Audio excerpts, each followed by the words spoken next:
semua, saya Dina Nurul Deayu Alfian. Di sini saya akan memaparkan kepada teman-teman semua terkait profil dari Kementerian Dalam Negeri. Kementerian Dalam Negeri Republik Indonesia atau Kemendagri RI adalah kementerian di dalam pemerintah Indonesia yang membidangi urusan di dalam negeri. Nah, Kementerian Dalam Negeri ini berada di bawah dan bertanggung jawab langsung kepada Presiden. Nah, Kementerian Dalam Negeri dipimpin oleh seorang Menteri Dalam Negeri atau yang disebut Mendagri yang sejak tanggal 23 Oktober 2019 itu dijabat oleh Tito Karnavian. Nah, Kementerian Dalam Negeri merupakan salah satu dari 3 kementerian bersama dengan Kementerian Luar Negeri dan juga Kementerian Pertahanan yang disebutkan secara eksplisit di dalam Undang-Undang Dasar 1945.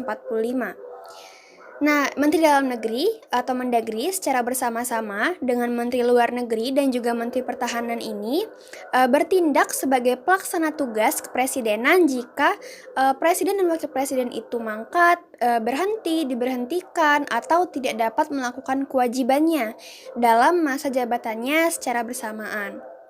Nah, adapun visi dan juga misi dari Kementerian Dalam Negeri, di mana visinya itu ditujukan untuk mencapai kondisi yang ingin diwujudkan ke depan terkait pelaksanaan tugas dan juga fungsinya di bidang pemerintahan dalam negeri. Nah, visi dari Kemendagri ini ditetapkan berdasarkan mandat terhadap kedudukan Menteri Dalam Negeri atas tugas pokok dan juga fungsinya, dan tentunya dengan memperhatikan visi, misi, dan juga arah kebijakan pemerintah Republik Indonesia untuk 5 tahun ke depan, serta kondisi objektif dan dinamika lingkungan strategis, keberlanjutan kebijakan pembangunan, dan juga tuntutan perubahan ya untuk mewujudkan kondisi yang lebih ideal terkait lingkup tugas Kementerian Dalam Negeri. Nah, atas pertimbangan tersebut telah ditetapkan visi dari Kementerian Dalam Negeri ini, yaitu Kementerian Dalam Negeri mampu menjadi poros jalannya pemerintahan dan juga politik dalam negeri, meningkatkan pelayanan publik, menegakkan demokrasi, dan menjaga integrasi bangsa. Dan di mana misi dari Kementerian Dalam Negeri ini kemudian untuk mewujudkan visi yang telah dirumuskan di atas tadi, maka ditetapkanlah misi dari Kemendagri ini, yaitu yang pertama, memantapkan ideologi dan wawasan kebangsaan dengan memperkuat pengamalan terhadap Pancasila, Undang-Undang Dasar 1945, kebinekaan, menegakkan persatuan dan kesatuan, demokratisasi, serta membangun karakter bangsa dan stabilitas dalam negeri. Yang kedua, mewujudkan efektivitas penyelenggaraan tugas-tugas pemerintahan umum melalui harmonisasi hubungan antara pusat dan juga daerah, menciptakan ketentraman dan ketertiban umum, serta meningkatkan pendayagunaan administrasi kependudukan. Yang ketiga, mewujudkan efektivitas penyelenggaraan desentralisasi dan otonomi daerah melalui peningkatan kapasitas dalam menyelenggarakan urusan pemerintahan, serta didukung juga dengan pengelolaan anggaran dan keuangan yang akuntabel dan juga berpihak kepada rakyat. Yang keempat, mendorong terwujudnya keserasian dan keadilan pembangunan antar wilayah dan daerah melalui pembangunan dari pinggiran dengan memperkuat daerah dan desa juga serta perbatasan. Yang kelima, mewujudkan tata kelola pemerintahan yang baik, bersih dan juga efektif dan didukung dengan aparatur yang berkompeten dan pengawasan yang efektif dalam rangka pemantapan pelayanan publik. Nah, rumusan misi ini merupakan penjabaran lebih lanjut atas arah kebijakan RPJMN tahun 2015 hingga 2019 dan juga peraturan perundang-undangan. Nah, arah kebijakan pemerintah terkait yang perlu dilakukan atau ditindaklanjuti oleh Kementerian Dalam Negeri ini sesuai juga dengan tugas dan juga fungsinya.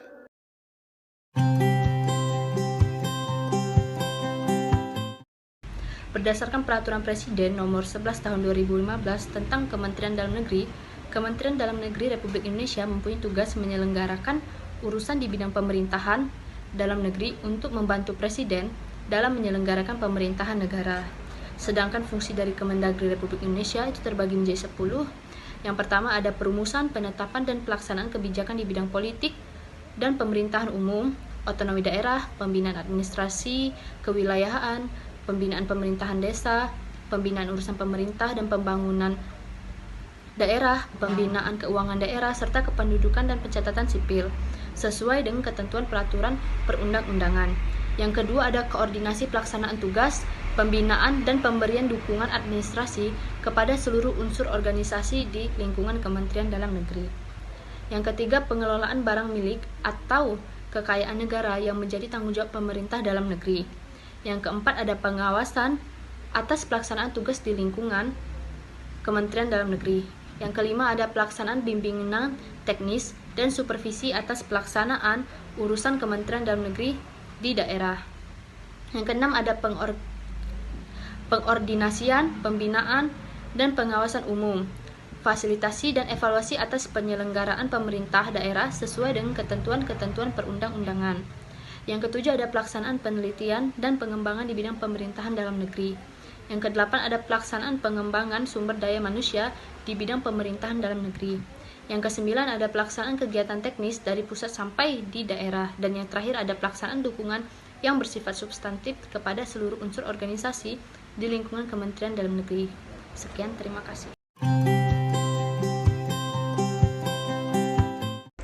Oke, sekarang kita akan membahas tentang pola kerja pada Kementerian Dalam Negeri. Nah, di sini pada posisi tertinggi itu diduduki oleh seorang menteri, lalu di bawah itu ada Inspektorat Jenderal, lalu ada juga Sekretariat Jenderal. Nah, Sekjen dan Inspektorat ini pada posisi yang sejajar. Lalu di bawahnya itu ada seperti Direktorat Jenderal, seperti politik dan pemerintahan umum, bina administrasi dan kewilayahan, otonomi daerah, dan juga bina pembangunan daerah. Nah, di sini pada Sekretariat Jenderal kita bisa lihat bahwa dia langsung membawahi dari staf ahli menteri. Bisa kita lihat pada garis-garis terputus. Nah, namun juga Sekjen ini juga bisa membawahi dirjen-dirjen juga, dan juga bisa membawahi staf khusus menteri. Nah, dari Direktorat Jenderal ini dan juga badan-badan penelitian, badan pengembangan SDM dan lain-lain itu akan menyebar pada setiap provinsi yang ada di Indonesia, di 34 provinsi di seluruh Indonesia. Nah, di sini pada Direktorat Jenderal dan badan-badan tersebut akan mempunyai kantor-kantor wilayah atau kantor pusat setiap wilayah, di mana setiap kantor ini mempunyai tupoksi sebagai tempat pusat birokrasi di Kementerian Dalam Negeri di perwakilan wilayah tersebut. Misalnya kita ambil contoh di Kementerian Dalam Negeri ini, salah satu itu ada contohnya yaitu Satpol PP. Nah, Satpol PP ini mempunyai kantor pusatnya di Jakarta.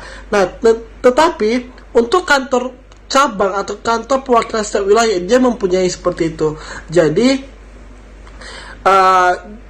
Direktorat Jenderal ini akan mempunyai perwakilannya di setiap wilayah guna untuk memberikan arahan atau memberikan pekerjaan atau juga suatu penyelesaian masalah, di mana penyelesaian masalah ini akan dibantu oleh kepala-kepala di setiap perwakilan wilayah tersebut. Oke. Itu kalau dari aku. Thank you.